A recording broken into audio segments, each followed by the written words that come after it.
Objectif de l'analyse du compte de résultat.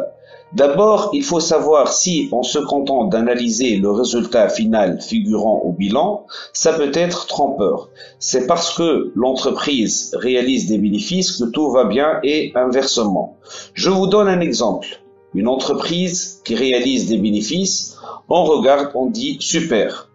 L'entreprise réalise des bénéfices, la situation est formidable. Ça ne veut rien dire du tout. Il faut analyser l'origine du résultat. Il se peut que ce bénéfice provient d'une vente exceptionnelle. Exemple, un ancien terrain. Soit que cette vente soit l'activité principale de l'entreprise. Ça peut être que l'entreprise a réalisé des dons ou des subventions.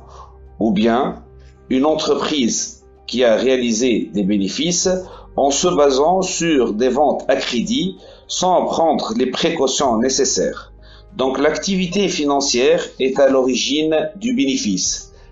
Ainsi, le cas idéal est que l'essentiel du résultat provient de l'activité de base. Et c'est la mission du SIG, qu'à travers les résultats partiels, qu'on vient compléter l'analyse du bilan et permettre une vision plus fine. Ceci dit, il faut opérer une analyse dans le temps et dans l'espace. Comparer autrement les soldes par rapport aux 3 dernières années et par rapport à des entreprises concurrentes. Donc dans ce mini-cas, on va essayer de mettre l'accent sur tous ces concepts. Cette partie concerne les entreprises commerciales. Donc l'objectif, c'est de déterminer la marge commerciale, autrement dit la performance de l'entreprise au niveau de son activité de base. Donc on prend le chiffre d'affaires les ventes des marchandises, on retranche les réductions accordées, ça nous donne 147 960 moins 1290. Donc auquel on va retrancher le coût d'achat des marchandises vendues. Concrètement, je m'en ai le coût d'achat des marchandises vendues. Les marchandises اللي بعناهم قداش le coût تاعهم. Ben oui, le مشكلة. نجمو نحنا les marchandises, on les achète au cours de cette période. Ou bien qu'on يكونوا عنا des marchandises achetées au cours de la période précédente. Pour résoudre ce problème, donc qu'est-ce qu'on fait? On transite par la formule suivante. On prend le stock initial de marchandises, on retranche le stock final, ça nous donne la variation de stock, plus les achats hors taxes, et on retranche les 3 heures obtenues. Les 3 heures accordées. Lorsqu'on vend, on accorde, et lorsqu'on achète, on obtient. Donc, chiffre d'affaires moins le coût d'achat des marchandises vendues, on aura la marge commerciale. Bien évidemment, plus la marge commerciale est importante, plus l'entreprise est performante au niveau de son activité de base, à savoir l'activité commerciale. Deuxième somme, c'est la production de l'exercice. On parle de production de l'exercice lorsqu'on est dans le cas d'une entreprise industrielle. Donc il y a 3 composantes. La première composante, c'est la production vendue, les ventes de produits finis, qui s'élève à 311 260, auquel on ajoute la production stockée. La production stockée est le stock final de produits finis, moins le stock initial de produits finis. Nous production stockée, on acquiert à la stock final de marchandises. C'est par rapport aux produits finis. Nous allons faire le soubassement théorique du concept de production stockée. Qui n'est un stock initial important qui est de 100 et le stock final de 20. La formule, je crois, le stock final moins le stock initial. 20 moins 100, ça nous donne par exemple moins 80. Donc ça nous donne un résultat négatif. Donc on a commencé avec un stock initial important, puis on assiste à la baisse du stock. Donc on est dans le cas de déstockage. L'entreprise qada déstocké, mais qada tasna. Le contraire, si le signe est positif, donc on est dans le cas de stockage. Donc finalement, lorsque le stock final est supérieur au stock initial, donc, dans ce cas, le résultat est positif, stockage et inversement. Et finalement, la production immobilisée, c'est la 3e composante. La production immobilisée, lorsque on fabrique des éléments qu'on va les garder. Par exemple, on fabrique des réfrigérateurs, l'activité interne bien les réfrigérateurs, et on garde par exemple 4 ou 5 réfrigérateurs pour les besoins des 4. Passons à la consommation externe. Que veut-on dire tout d'abord par consommation externe? La consommation externe ou bien la consommation intermédiaire, c'est l'ensemble des biens et des services consommés ou détruits lors du processus de fabrication. On peut prendre l'exemple d'une entreprise qui fabrique des gâteaux. Cette dernière a besoin du chocolat, des œufs, des locaux, de l'électricité. Tous ces produits détériorés donnent naissance à ce qu'on appelle les consommations intermédiaires. Donc concrètement, le coût d'achat. Le coût d'achat, on va essayer de voir les matières et fournitures qu'on a consommées pour assurer la production. Donc la formule la formule donc le stock initial moins le stock final, c'est la variation de stock de fourniture, plus les achats hors taxes, moins bien sûr les 3 heures obtenues. Donc on est chez Choufou, قديش la valeur les fournitures et les matières consommables. On refait la même chose pour les matières premières. Donc stock initial de matières premières, 20 000, moins le stock final, plus les achats.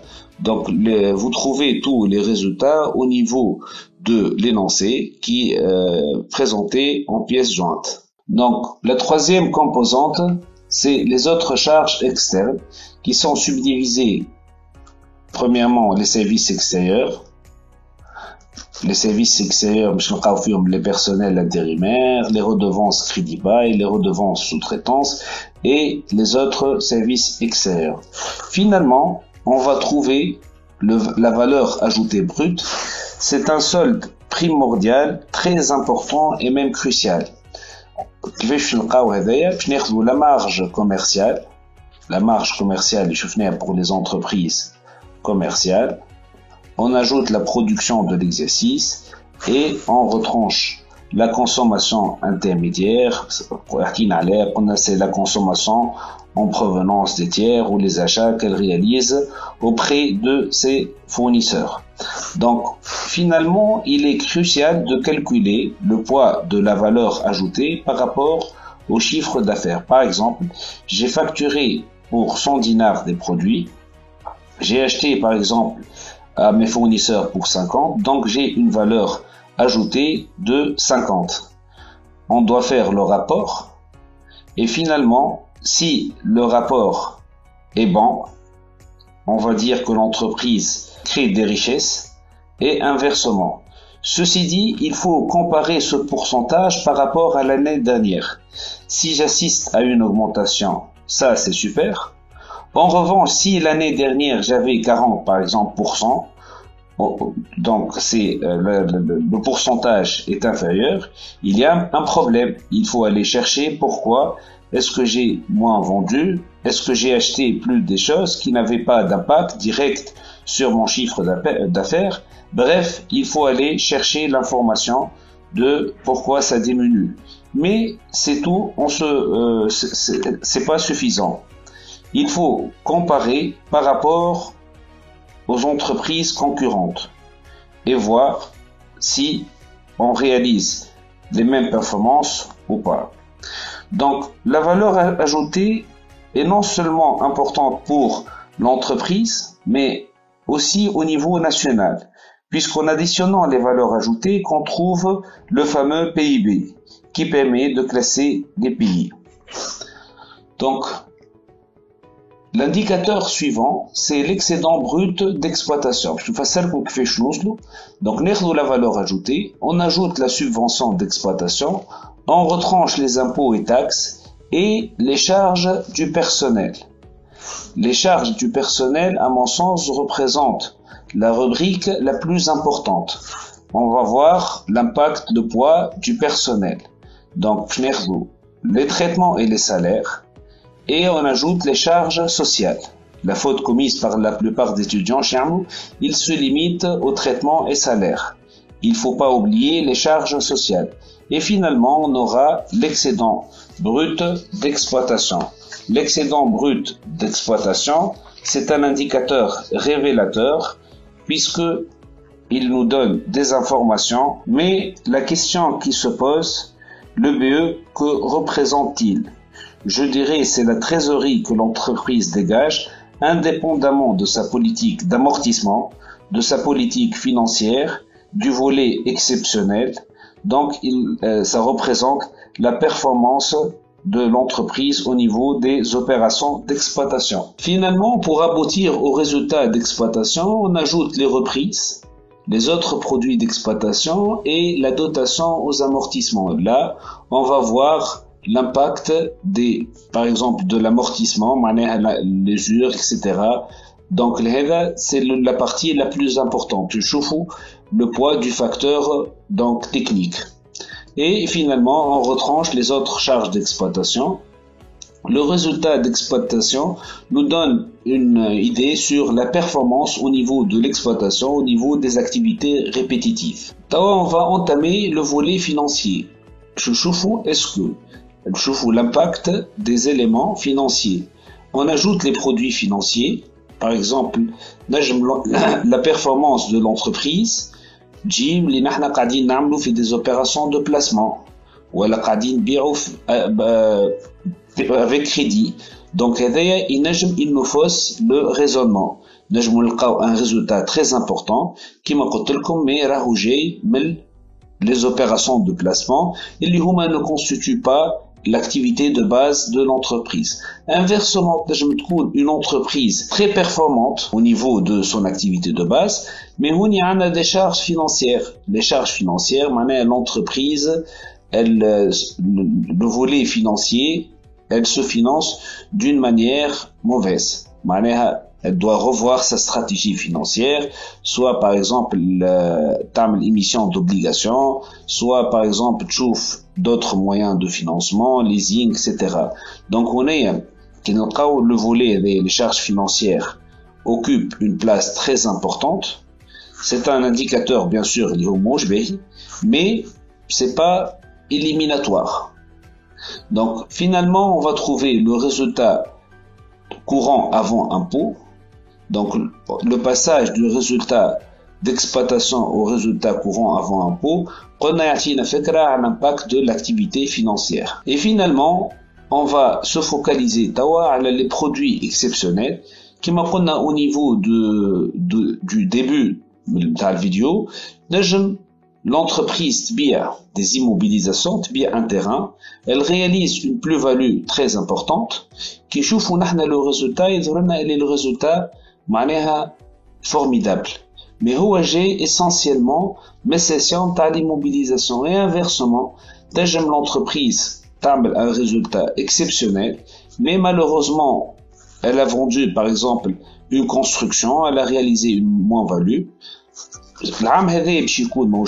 Mais la tendance, on doit raisonner en termes de tendance, la tendance, donc finalement, le résultat des activités avant impôt, l'impôt sur le bénéfice, et on aura le résultat net.